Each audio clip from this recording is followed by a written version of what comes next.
All right, there we go. Cool. So again, welcome to Black Man Lab Live, going via Zoom through YouTube Live. The Black Man Lab started with some fathers who we felt like our sons needed to get together and have conversations with other men who we respected. I was started with about four of our sons and fathers coming together. And so now we're moving forward with, I guess we were having about 200 young men, fathers, uncles gathering at the Young YMCA, but because of the coronavirus, we weren't able to do it. Every first Monday, we're meeting at the Russell Center, focusing on our collegiate. And so unfortunately, just like with everyone else, we're having to go to this platform, but we want to continue sharing the information. Today, we have an incredible panel of brothers who, quite frankly, if it were not for this virus, they would probably be too busy moving around the country for us to even be able to have this conversation with them. So we'll be talking about the financial options and issues that the virus has presented, particularly to our community, to our young people, to business owners, to African-American business owners. And so we just want to have that conversation. But before we get started, we always like to honor our ancestors. So we have Professor Jared Grant from the Political Science Department from Clark Atlanta University. He's also a Let Us Make Man brother and one of the founding fathers of the Black Man Lab. So Professor Grant, take it away, brother. All right, thank you, Maoli. Hello, everyone out there. Welcome to the Black Man Lab again. During this time, we just like to honor our ancestors, as Maoli said. We want to think about our ancestors and just having it in our thoughts and mind. African people, when we get together, we always honor our ancestors. We think about them, we put our thoughts on them, and I want you to think about some of the ancestors from the past that could enter into our minds, enter into this space with us as we just begin to honor the blueprints that they've left for us. So just think about some of your ancestors right now, whether the great ancestors at national or international or within your own family. Let's just think about that for about 3 seconds or so. And then raise your fist up and everybody say Ashe. Ashe, Ashe-o. Thank you all.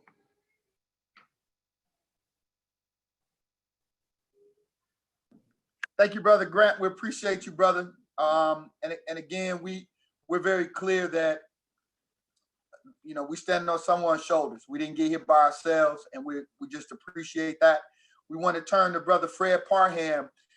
One of the things that we realized doing the work was that brothers had needs, needed some resources. And so Brother Fred Parham and Brother Joe Barker, two of our board members, have really been managing our resource center, where you can send an email if you need housing. With is just everyone be mindful of the locations where the students who are out of school can go and grab lunch. I'm sure everyone in the Atlanta area is fully aware of APS sites where they are hosting young people.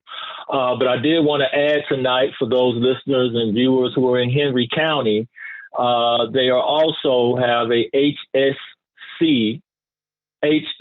nutrition services to offer free take-home meals with curbside pickup during school closures. Starting Wednesday, which was last week, families will be able to pick up lunch for that day and breakfast for the following morning for their students. This is in Henry County, Locust Grove Elementary School, Hampton Middle School, McDonough Middle School, Stockbridge Middle School. This drive-through pickup line will run from 11 a.m. to 1 p.m. at these locations. Again, it does not matter if the student attends that school or not. Henry County students can pick up meals at any of those locations, and we will have the information available. This continues through yesterday, Monday, March 23rd through March the 27th. And again, that is in Henry County, Locust Grove, Hampton Middle School, McDonough Middle School, Stockbridge Middle School. In the way of job opportunities, If you haven't heard, Amazon's hiring 100,000 people for warehouse drivers and shopping people online. You can access information about that at http:// amazondelivers.jobs. And that's a really simple process, man. They're not even asking for resumes. The need is so great. So if you are in need of a job, Amazon is hiring 100,000 people if you haven't heard. So please take the opportunity to do that. Then secondly, in the way of job opportunities, I'm aware of Juvo, which is somewhat new to me and perhaps all of you. But Juvo is an app that you can download on your phone. Juvo, Juvo, jobs app. Again, Juvo, Juvo jobs app at the Apple Store or Google Play. You will accept the locations, accept notifications to employers, and then literally you're going to sit back wherever you live, and employers who are hiring in that area will ping your cell phone and invite you out to interview. Now, in addition to that, you'll have to record a 20-second introduction video, and 75% of the people who do that video get jobs. So employers will reach out to you again by chat or text directly through the app.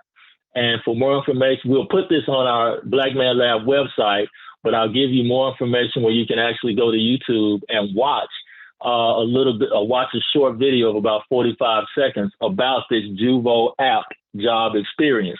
I can say I went through it this morning and I was very impressed. And these jobs are for college students, high school age students, or just people in general who need an opportunity at this time. So that's Amazon and Juvo, Juvo jobs app. And again, I understand from many resources in Atlanta that the food program and APS is functioning well. So just want to encourage everybody to keep your spirits lifted up and remember that we can create value out of any adverse situation.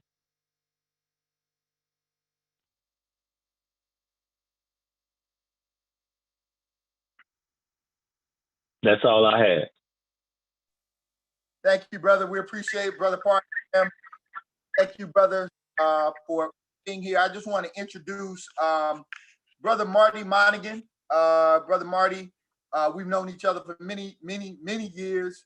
South side of Chicago, neighborhood called Jeffrey Manor, Luella Park, by the way. Sure. So I just want to introduce Brother Marty, and then we'd like our on the Black Man Lab video with us today. Generally, it would be really hard to get all these guys in the same space. So we're really fortunate in this tough time to be able to actually pull these resources together. So first off, we appreciate you, gentlemen. I'm going to go ahead and introduce you guys one by one so that we don't all jump in at the same time, so you can introduce yourselves to the Black Man Lab audience. So Jay Bailey, can you go ahead and give everybody a little bit about your background? Hey guys, this is Jay Bailey, President and CEO of the H.J. Russell Center for Innovation and Entrepreneurship. Interesting times right now, especially for small businesses and of course for African-American Black-owned small businesses. We developed a business resource suite. It's been unparalleled. Just in 4 days, we've assisted over 470 individual businesses, helping them fill out applications from everything from SBA to Invest Atlanta's new loan product, or one-on-one counseling, legal, marketing, accounting help. We're building something special on the West Side, 54,000 square feet. It'll be the largest center in the country, dedicated unapologetically to Black businesses. And it's our mission, even in times like this, to live up to that. Appreciate you, brother. Thank you for being on. Brother Jason Pace, known this brother for a long time. Jason, introduce yourself to the audience. How y'all doing? Jason Pace. Know Molly and Marty for, gosh, man, 25 years plus. You know, good brothers, good brothers. Thanks for having me on. I'm a financial advisor with Morgan Stanley. Been there about 22 years now. My specialty is working with, high net worth folks helping them understand money, make good decisions about the money that they have. Like my man Jay Bailey just said, some very, very interesting times from our standpoint, especially when I look at the stock market and the way the bottom is falling out so quickly, gives us pause to kind of think about, just longer term goals and making sure people are thinking about that type of stuff. So here to answer any questions, as we move forward, but glad to be here. Appreciate having you here, Jason. Thanks so much. Brother Ryan Wilson, tell the audience about yourself. Hi, everybody. I'm Ryan Wilson. I'm CEO and co-founder of The Gathering Spot. We're a private membership club rooted in community and culture. Like the other gentlemen have mentioned, this is an interesting time for us. I mean, we are the Gathering Spot, and we can't gather in person right now. Fortunate that our team has spent the last probably 6 months or so really focused on digital content.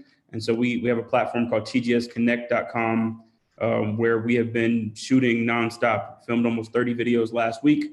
And when we're not doing that, the goal is really just to try to figure out how to support the membership base through connections to different, pieces of information that are coming out from on the local and federal level, and connections to one another. So, I mean, I've long said that we are in the community business, not the space business. And so this has only enhanced our efforts to try to make sure that the community is coming together. All right. Appreciate having you here, Ryan. Thanks so much.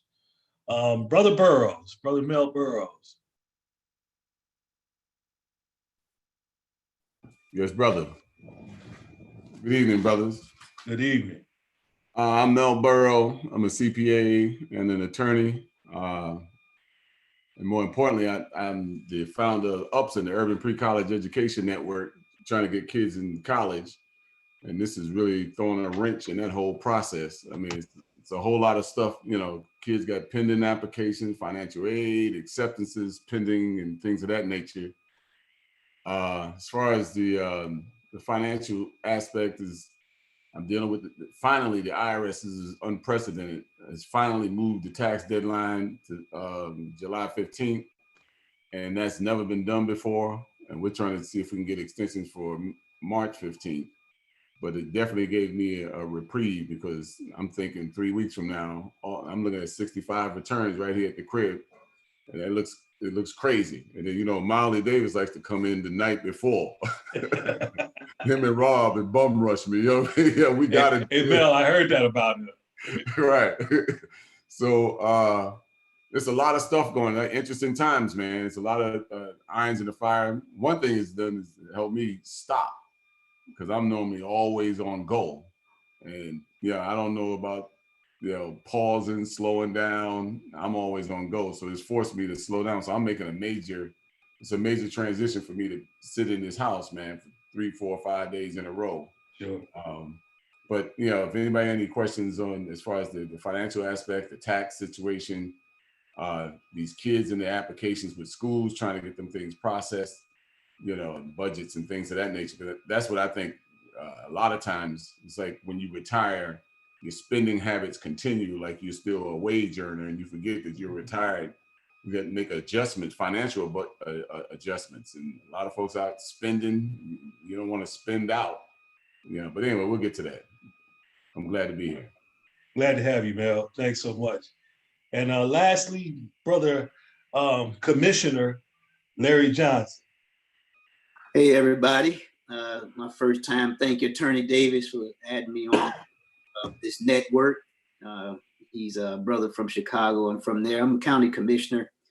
I've been a commissioner for about 18 years, but I'm also got elected in July as the second vice president for the National Association of Counties, and that's where I'll be representing about 3.6 million county employees, over 40,000 elected officials, and eventually I'll move up to president in 2021. So it's historic in our state and also our county to be elected. So I'm here to talk about how the local governments can assist, but helping you understand how the federal and state connects us in so many ways to navigate what's going on. I tell people we're the last on the ballot, but the first one called.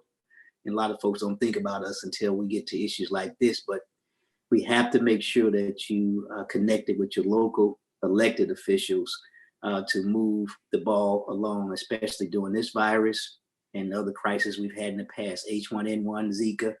All those things have been coordinated at the local level. And so I thank you all for allowing me to be part of this call. Again, Commissioner, thanks so much for joining the call. Thanks so much for to all of you for what you bring to the table in terms of your knowledge as we have this conversation around finances and the effects of the coronavirus on our community. So what we would like to do is get into asking you guys some questions. Hopefully we'll get some feedback from our audience as well to kind of delve into the ins and outs and the hows and the whys and what can we do, all those different things. So Molly, you want to kick it off? Yeah, I wanted to start with Jason. You know, we're looking at the kind of an unprecedented, I mean, how would you describe it? A meltdown of the market. You know, nothing we've ever seen before. How do people have invested money? I mean, what do you do, right? You're trying to protect your retirement. What are you all telling folks right now about the market, about how to move forward as best you can? And you know, obviously we just saw the governor give a brief at 5 o'clock. We see the president briefing every day. So as the political waters change, I know the economic waters change as well, but what are you telling folks, and what would you want brothers and their families to know about what we're going through right now? Sure. Well, the first thing I'll say is, yes, this is unprecedented in our reaction or what it's forced us to do, right? We've never been forced to be quarantined or anything like that. We have had the market go down in the past. We've had the market go down. You know, if I look at where we were the last 30 days, we're down probably about 35% from the peak, right? Now, what is different, we've had markets come down that much, but we've never had markets come down quite that fast, right? So that's been the really big difference, is just the velocity and the speed at which, you know, the market is pulled back, right? But the one thing I tell folks now, the key really is just about cash, right? Making sure you've got cash reserves and can withstand this. Because I do believe this is temporary in nature, right? Again, now the $1 million question is, what does temporary mean and how long is that, right? Is that 3 weeks or 3 months? You know, none of us know. But what I am telling folks, for the folks that can hold on, is now is not the time to sell, right? I mean, when you sell now, you are locking in those losses, right? But if you got the cash flow and the you know, wherewithal to maintain, that's something that you want to do. You know, again, the commissioner was mentioning some of the other viruses that we've seen before. You know, we've had Zika, you've had SARS, you've had MERS, you've had a lot of other viruses, but nothing, you know, as big as this. So we've seen some of this stuff before, but again, I think the big difference is, again, just the global pandemic nature of it, and the speed, right? I do think we are going to go into a recession. You know, again, you know, you talk about all the brothers and sisters out there that are losing jobs, you know, different restaurants and places getting shut down. And brother mentioned the SBA loans, which I think, you know, guys got to take advantage of it. You know, I was talking to one of my small business owners the other day, and he was, you know, just like you, calling in, trying to fill out that paperwork to make sure that stuff is set up. So you got to make sure you're taking care of those things. But from a big standpoint for the folks that have money invested in 401ks and that type of thing, again, the one thing you can't do is you can't sell down here at the bottom if you can stand it. So that's the one message I want to take away from folks. But again, everybody's situation is different. So I would definitely make sure you're talking to your CPAs and your financial advisor to make sure you get a good handle on where you are and coming up with a plan. So, Jason, we've heard language, and again, we want to make sure, because we have a lot of young people who are part of the Black Man Lab. Can you help them understand what a recession is versus, and what's a depression? What are those terms? What does that mean you know, in terms of a kid who is graduating high school, about to go away to college, you know, what do those terms mean? Just, we want to just make sure that our collegiate and our high schoolers know exactly what we're talking about. Right. So recession, right? We look at GDP, gross domestic product, right? It's what, when you add it all together, all the work that we all put in together, right? They add that all up and they look at that on a quarter to quarter basis, right? And then typically when economies are growing, right, that percentage grows over time. In a recession, that goes down over a couple quarters, right? And so that's what, you know, our economists and whatnot are predicting is they're thinking that national output is going to go down. Again, if you think about it, right, airplanes aren't flying. Nobody's staying in hotels, right? The majority of our gross domestic product is really made up of us spending money, right? The consumer going out buying stuff, right? When that stops, that's going to bring down the growth of our economy, right? And that's what, when people are talking about a recession, that's what's going to happen. What you tend to see, right, is people lose jobs and that type of thing, right? Again, our economists don't expect a depression, right? So depression would be an extended period of time of that GDP going down over time, right? But again, our economists don't see that. What they do see is, though, kind of once this virus kind of peaks and things start to return back to normal, they kind of see what we call a V-shaped recovery, meaning we came down really fast and we can actually go up pretty quick as well, right? That's kind of what they're telling us to be on the lookout for. And again, now the part is what happens in the middle, right? Yeah. Is that a V or is that a U, right? So that's what we're wondering about, right? And that's the biggest concern is, again, how long are we going to be down in that bottom, in that bottoming period? How long is that going to last? So I want to turn, thanks, Jason. I want to turn, Ryan, I just wanted to turn to you, man. You have, I would imagine, hundreds, if not thousands of small business owners that come into your space, that come to the gathering spot, that you're in relationship with. What are you hearing and feeling and sensing? And then how, you know, what are you able to do to try to, for the gathering spot to be supportive of business people that are facing this unprecedented situation?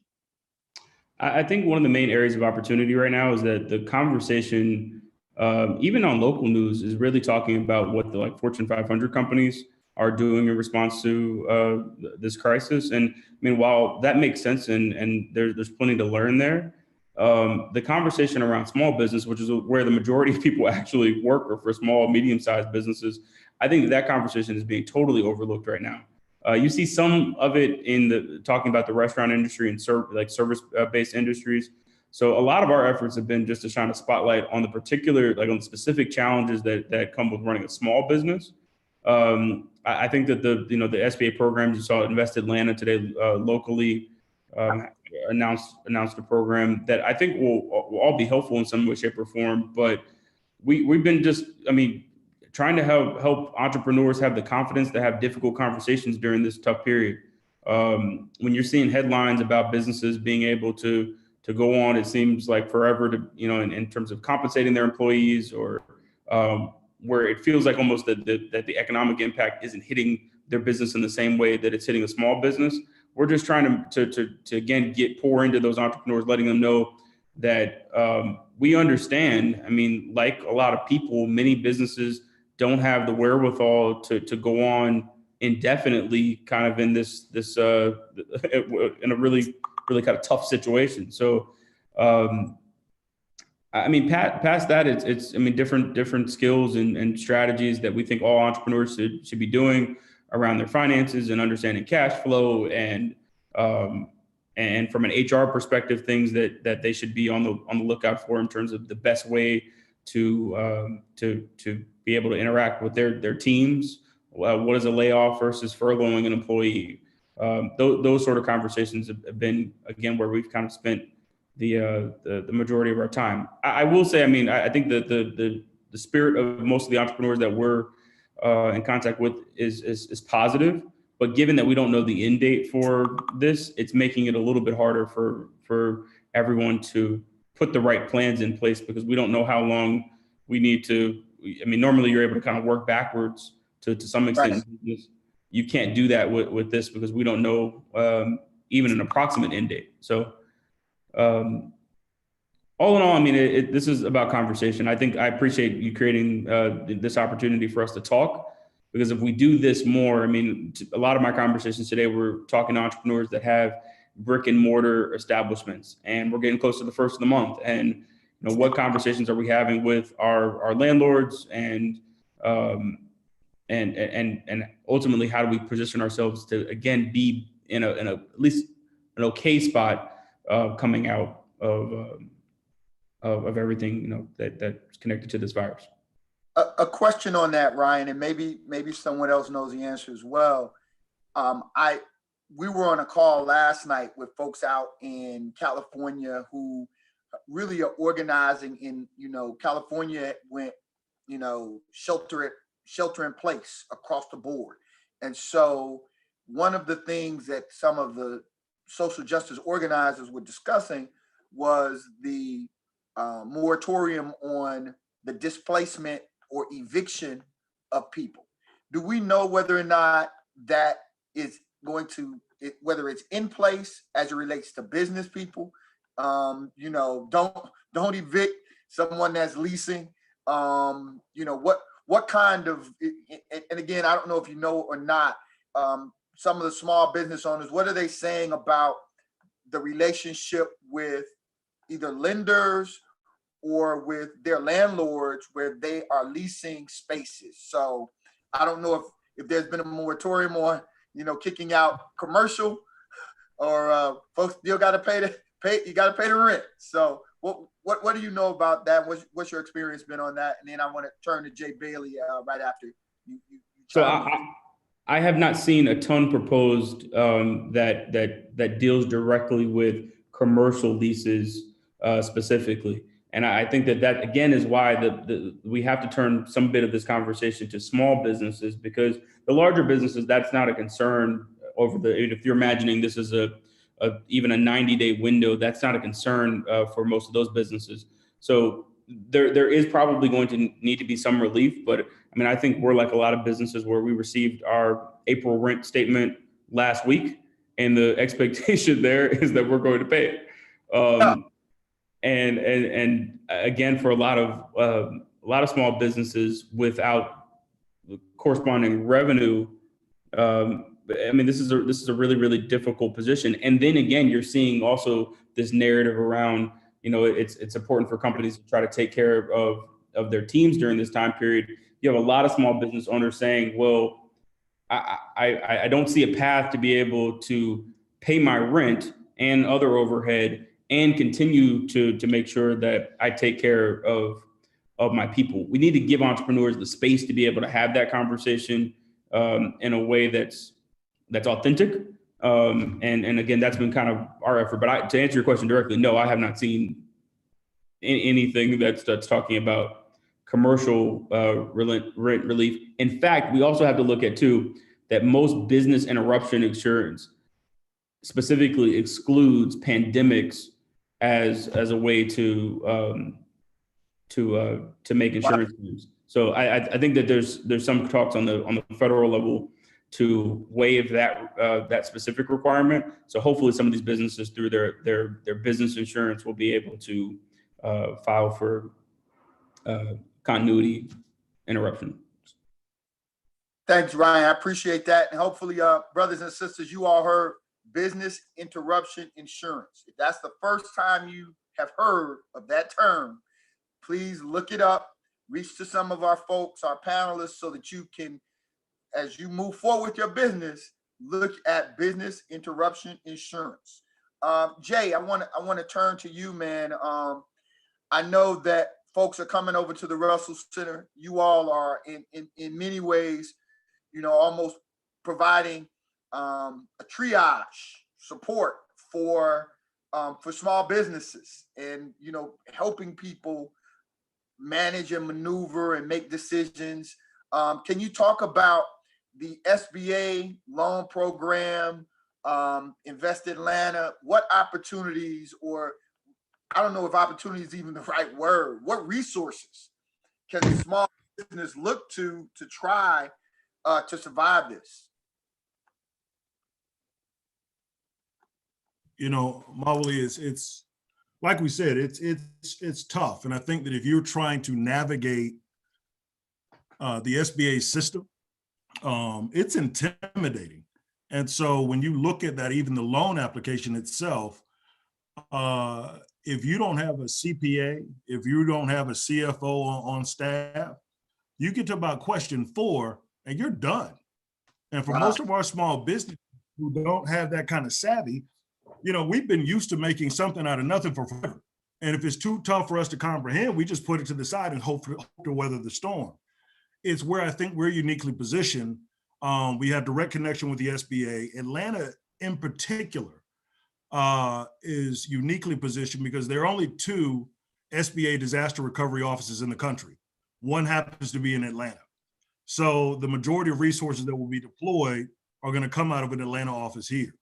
Like I said, brother, we have helped now in these past 4 to 6 days, over 400 people help apply for SBA funding, Invest Atlanta funding. SBA is going to try to look at a new platform to distribute because they're going to be overwhelmed. Because literally when you talk about SBA funding and FEMA funding, it typically happens in a region. In New Orleans, there was a flood, or Florida, there was a hurricane.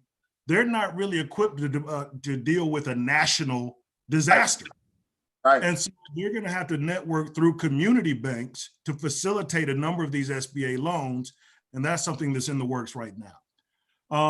With SBA, it's 3.75%. You can take that out to 30 years. Invest Atlanta, the mayor just approved her loan, 1.5 million. I'm hoping that they increase that number because there's already increased demand. That loan has a forgiveness or a deferred payment for 6 to 12 months. But again, guys, I think to the question you asked, Ryan, I have the unique position of sitting in the heart of like a nonprofit to help businesses that is in honor of one of the largest Black-owned real estate companies in the country. I was talking to the Russell family earlier today who are taking some real lumps in their business, but they were talking about tenancy, and they were saying, hey, as a landowner, as a real estate holder, do I want to lose a tenant that's been a good tenant for 6 years for 90 days of non-payment? Or do I want to figure out a way to go talk to our lender to reimagine our debt? So what we've been telling businesses all over the place is ask the question, have the courage to ask the question to your debt. Like, do not go down in flames and have never picked up the phone to call your bank. Do not go down in flames and have never picked up the phone to call Georgia Power. Do not go down in flames and not have the courage to actually just call the organization. They know what's going on, and ask what can be worked out. Because even today I sat on a call where they did redesign and reimagine businesses along that MLK corridor, how they can reimagine how they're going to pay their leases and defer them. It's hard, but I really say when we start talking about the power of community, in most cases, the entrepreneurial life, the small business life is a very lonely one. It's a very isolated one. Right. It's a very independent one. And sometimes we're wired to not look for help because we're just supposed to figure it out all ourselves. If there's any message that I put out to anybody, if you hear nothing else I say, it's literally there is help out there. Seek it. If it's not with the Russell Center and you're in Atlanta, as Ryan said, what they're doing TGS Live is amazing for content. We got people on this line that understand finance and business and politics. Get the help that you need. This is a time for the community to come together.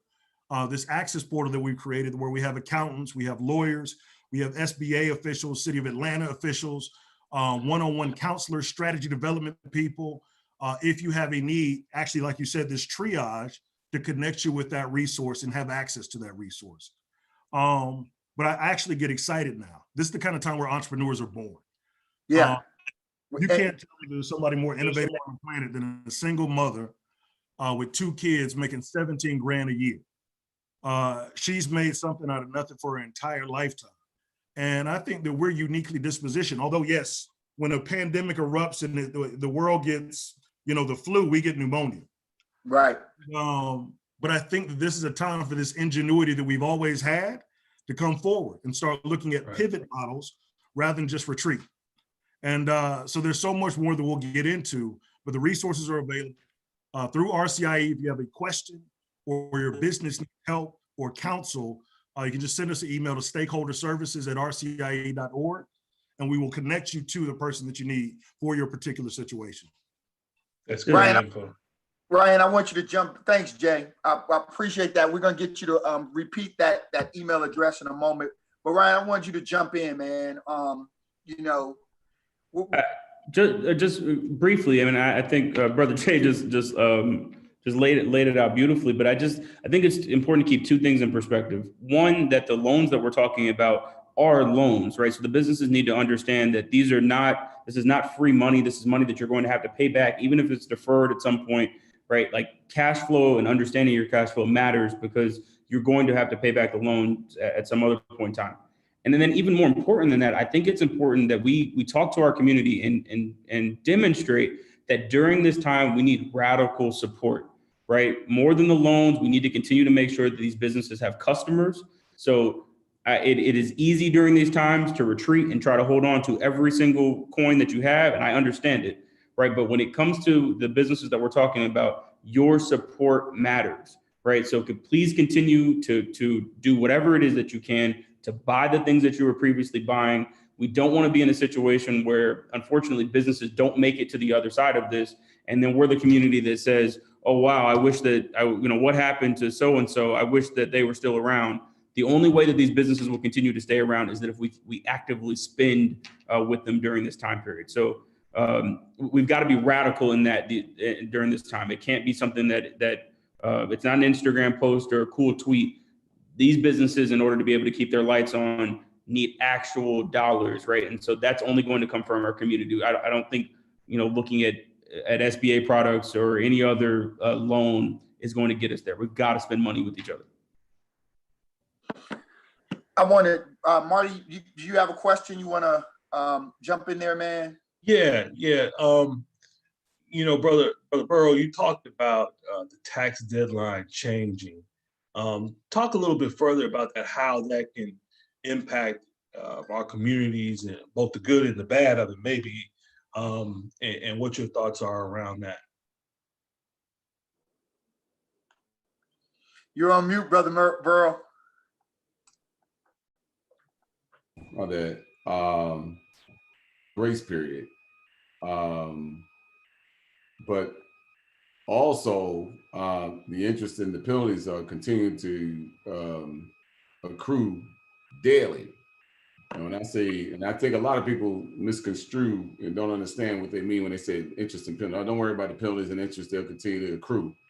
Daily is really like the mob. So if you owe the IRS $1,000 today, and after penalties and interest tomorrow, you owe them $1,050. On Wednesday, they're charging you penalties and interest on $1,050, not on the original $1,000.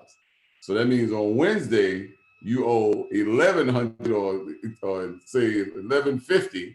And on Thursday, they're going to charge you penalties and interest on the $1,150. So that's really like a mob tactic, and they call it a deterrent because you don't want to put yourself in that situation. So for the folks who owe, it's definitely a blessing. For people who's doing preparation of tax returns, 300, 400 tax returns a year, it's a blessing because there used to be an extension that would take you to August 15th, and then you go another extension that would take you to October 15th. But they got rid of the August 15th. As far as spreading, I think it may be a blessing in disguise on folks who's have refunds. Now the folks who already, because there's usually some spikes. The folks who need their money right now, you get that first hit, that first 2 or 3 weeks of February, and then it starts to level out, and then you get another spike around the middle of March, and then it starts to level out, and then you have the mad dash on the 15th. But because if folks are wise and they know they're getting a refund, you might want to spread that out, as far as cash flow, for cash flow purposes. But some people, they may not have the luxury of exercising that, that spreading out. But one of the things that I was watching, and I had to get off the TV, man, because it had me paralyzed for like 2 or 3 days last week. And I started getting anxiety. Sure. And they were talking about putting these packages together, this $2 trillion. And, the Crips, they want, just to give the big corporations money. The Bloods, that's all they are, the Crips and the Blood, right? And they got the same colors too, right? They're arguing about how they're going to divide the money, but they really wanted to give some folks some relief. Do a suspension on mortgage payments, car notes, and student loans, 90 days. And then you can cut a check of $500 instead of $1,200. That's what I was saying. Instead of all you need is food, because your rent is taken care of, your mortgage taken care of, your car note, you know what I mean? That would make more sense, because some folks are not disciplined with the fund, So tax-wise, I think it's a good thing for me, man, because, I'm looking at 3 weeks. And, Rob and Molly really kicked the door down like, yo, we ready. We got everything right here. Let's do it. That's their move, last minute, right? Right. Appreciate you, Brother Burrow. Mm-hmm.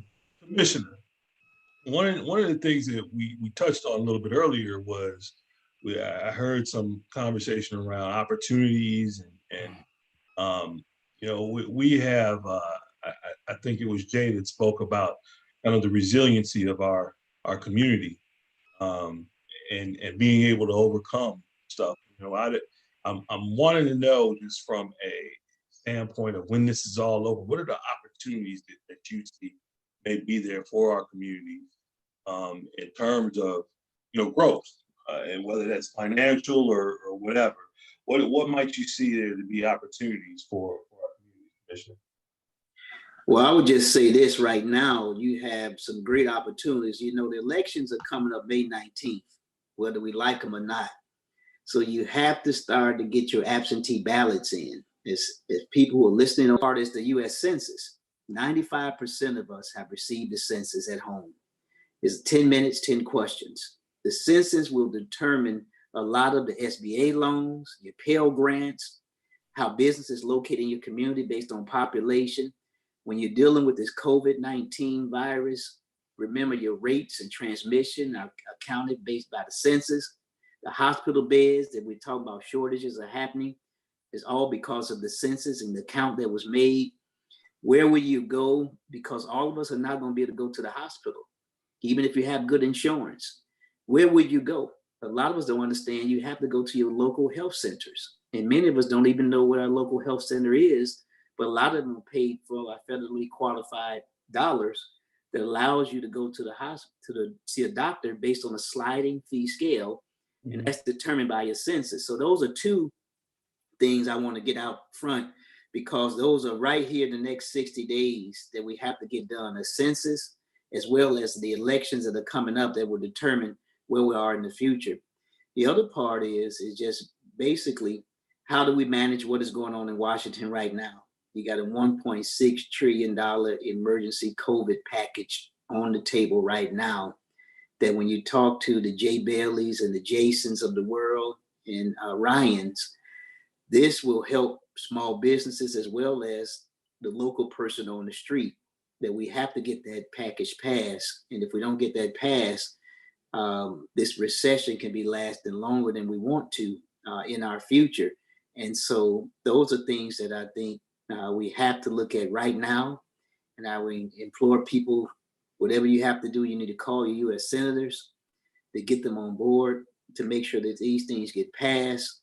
And you have to vote, and you have to get the census done in order for our next 10 years to be better than these last 10 years, because you only get one time every 10 years to do the census. If you don't get it right this time, and we're most likely as a group to be undercounted. That means if you have a program, say for instance, you want to do your program, the Black Man Lab, for instance, you have 10,000 people that need the program. but only 1,000 people fill out the census, guess what? You only gonna get the money for 1,000 people. So we can't miss our opportunity in our boat in the midst of this crisis and what's going on. Thank you. Real quick, I failed to mention one thing. For folks, this is all speculation, but I would venture that folks who have raggedy tax situations with the IRS, and we hear about settling 10 cents on the dollar and offering compromise, this might be a genuine, a perfect opportunity to apply to try to clean that up. Because everybody's going through what they're going through, the offering compromise unit of the IRS is not like the ACS, not like the automated collections. They're a lot more user-friendly, and they'll listen to your story. You have a hardship and things of that nature. So while we in this period of crisis, it might be a good time to come up out. Since you're doing crisis, put everything on the table and try to negotiate, and you might wind up with some compassion and much better break that you would have gotten prior to this. That goes back to what Jay was saying earlier. You got to ask, right? So I think that's a great point, brother. Yeah, thanks. Absolutely. Yeah, just real quick, brothers. We are doing a condensed version of Black Man Lab because we listened to the sisters who said, hey, y'all can't go for those 2 straight hours on social media. Let's bring this thing to 1 hour. So that's what we're doing. We're going to wrap up at 7:30. But I really want you brothers to take about maybe 60 to 90 seconds each and think about your young, your younger self. If you're in this situation that, we have sons who are graduating from undergrad, some are graduating from high school, and we just need a word of encouragement to these young brothers. That's really what the Black Man Lab has been about, information and inspiration for young men, to really build young men and give them the confidence that they can help transform the world. And so we really would like for you all to take a moment, speak to the Evan Watsons who just got admitted to Morehouse, speak to my young Sean Shelton, who's over at Morehouse as a junior, had to go back to Chicago. My son, in fact, Kobe Davis, is supposed to graduate and he won't be able to walk. So all of these, and we're going to have the young men on next week, and we'd love for you all to tune in and hear from them. But just give them, what word of encouragement do you have for these young brothers as they step out into this world that is a whole lot different today than it was just 7 days ago? So I just start with you, Jason, and then we'll come around the horn to Ryan, Commissioner Johnson, Brother Burrow, and Brother Bailey, if you can close us out. So Jason Pace, man, give them something. I'll say this. Necessity is the mother of all invention, right? And in times of crisis, I think people will rise. I think especially Black folk will rise, right? So again, I'm sure these kids graduating, this isn't the job market that they thought it was going to be right now. But I think there will be opportunity when we come out of the other side of this, So that's my 2 cents. I'll go next. Thank you. I'm going to put it in this way. Problems versus facts. Problems can be solved. This is a problem. Facts can't be solved. So we're in a position where we are problem solvers as a people, and we can make it happen. It's just a matter of us coming together. Like Ryan talked about, and Jay, we have to buy and make sure that we support the community that we live in for us to be successful and make things happen. So we have a problem, and we're the problem solvers. And I tell everybody, young people as well, you can do this. It's the African proverb that says we make the path by walking it together, and we can make this path and we can walk it together. We can solve this. Thank y'all, and God bless you. Appreciate you. Thank you. Brother Ryan. I was watching a video recently. It was Denzel Washington speaking. He said, in part, dreams are God's proof to you sent beforehand that it's yours already. And I think that for those of you that are in a little bit of transition, continue to hold on to that. Whatever dream it is that you have, understand that dream is already proof to you that it only just requires a little bit of work that it's yours already. I started a business out of my apartment when I was 23 years old. And so certainly if I can do it, you can too. You're the person that you've been waiting for. Continue to make sure that, again, that the work is there. A lot of people are not using this time to create distance. They're using it as a snow day and a time to relax. But I think those that understand this moment and that it's a time really to elevate and plan in a way that you normally won't have time to do, will come out on the other end of this in a better position. If there's any way that I can be helpful in any way, shape, or form, or that the Gathering Spot can, please don't hesitate to reach out. Thank you, brother. Right. Brother Karaoke. Yes, brother. Well, I would say first thing, man, you got to get some faith up in this joint because you can see you can't rely on a man. You know what I mean? Work on some God-centeredness and some focus, and you got to help out, participating by creating some habits and some disciplines, and make preparation. You know, we are all, some folks are going to be gravely affected by this. You know, we're able to sit here because we've done some stuff and some preparation and God's grace and mercy, you know, but there's a whole lot of folks, there's all that the choices have already been taken away from them when they're very vulnerable. So it's real important that you look at who you're hanging out with, you know what I mean, what you listening to, pick up a book and read something, you know what I mean, just simple habits that I took for granted growing up. I was like, yeah, read a book. Yeah, just read a book. I was just reading books. Now it's fine. A lot of our young brothers and sisters don't read. You know, there's a reading deficit in our community, which means there's a literacy problem in our community, which creates a criminal problem in our community. So I would just look around, man, and start developing some habits and some disciplines. And the last thing I'll say, yeah, and I said, you know, it's the older we get, the smarter our parents get. Save your money. You know what I mean? When she was saying that when I was growing up, I would, save your money. You need to start saving money and putting money away.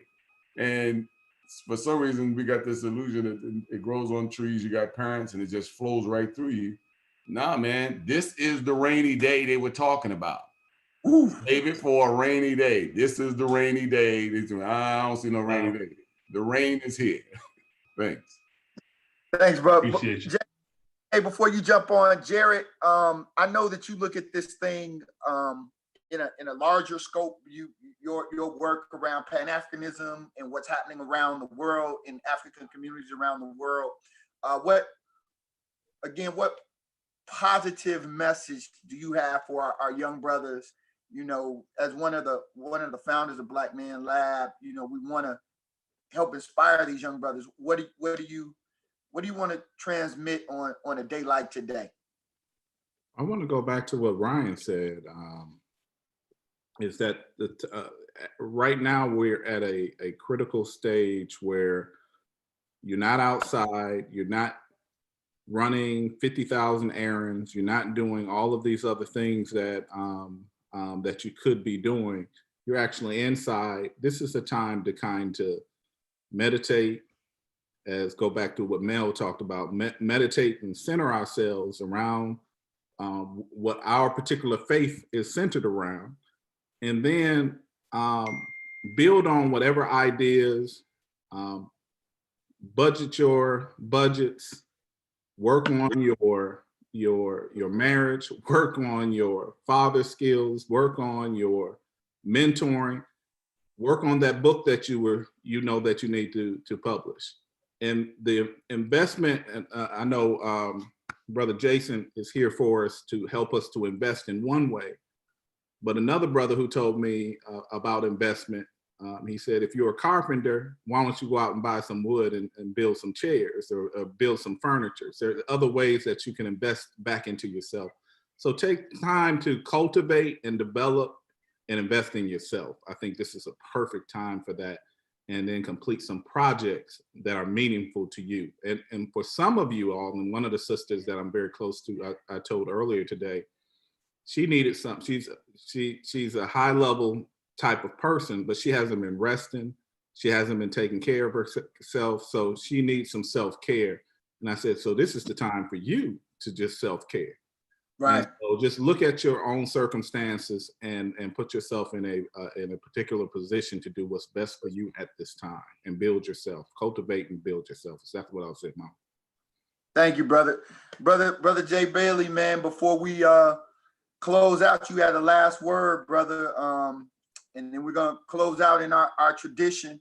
And those of you all who know Queen Njiri Algani, who was an ancestor, gave us a way that we close. But Jay, you know, talk to these young brothers who are out here, man. No pressure, right? Yeah. One of the best pieces of advice I ever got was from Ambassador Andrew Young. I was at his house. I was really young in my career. He said, son, you better make your friends before you need them. For if we're talking to the young brothers that are out there listening, you've got to think that you've got to invest in people like you would look at investing in stock. You got to invest in people that you know will not stand still for the next 10 or 15 years. I love what Ryan said about starting a business at 23, but the other part of Ryan's story is he didn't start it by himself. His co-founder, TK, he went to college with. And before they even had the concept of the gathering spot, they built the foundational relationship necessary to endure a time like this. We need each other. And I think for far too long, Black men have been in this isolation chamber where it's me against you at all times. Mr. Russell, one of the greatest entrepreneurs the city has ever produced, used to have the saying, collaboration beats competition every day of the week.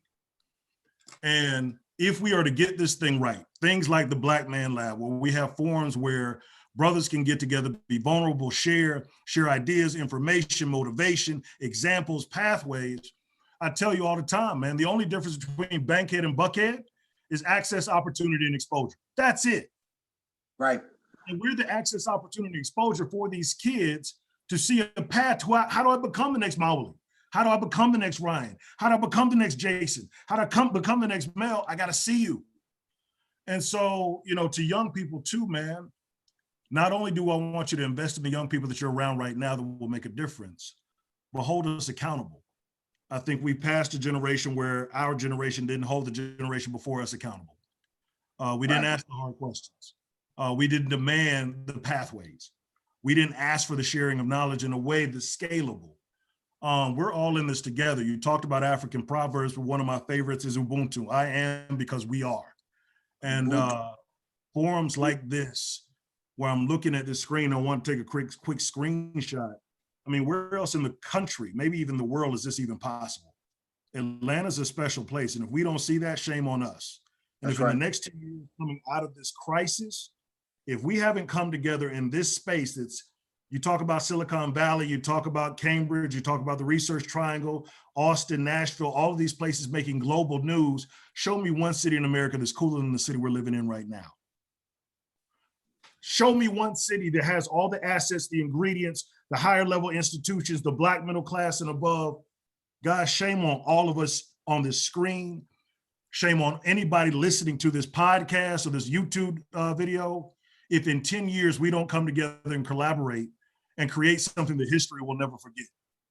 And it is time for Black men to take their role again.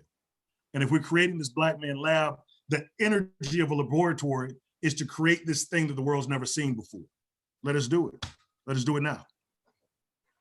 And on that note, brother, you have dropped whatever mic you had is now dropped. We appreciate that. And we always, and we make it very clear that we are linked together. And typically at this moment, when we are physically in the same space, we would link arms and we would say, I am a link in this chain and it won't break here. I am a link in this chain and it won't break here. We are links in this chain and it won't break here. Ashe. Appreciate you, brothers. Hey. Stay safe. My man. Appreciate you all. Thank you so much. Thank you all. Hey, one thing, real quick. There's some stock out there you might want to look at.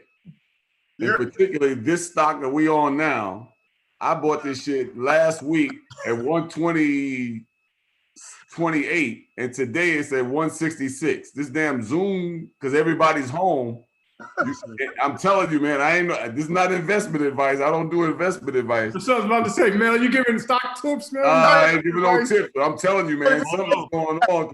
I took a risk on Delta. Delta's like $21 right now. Right.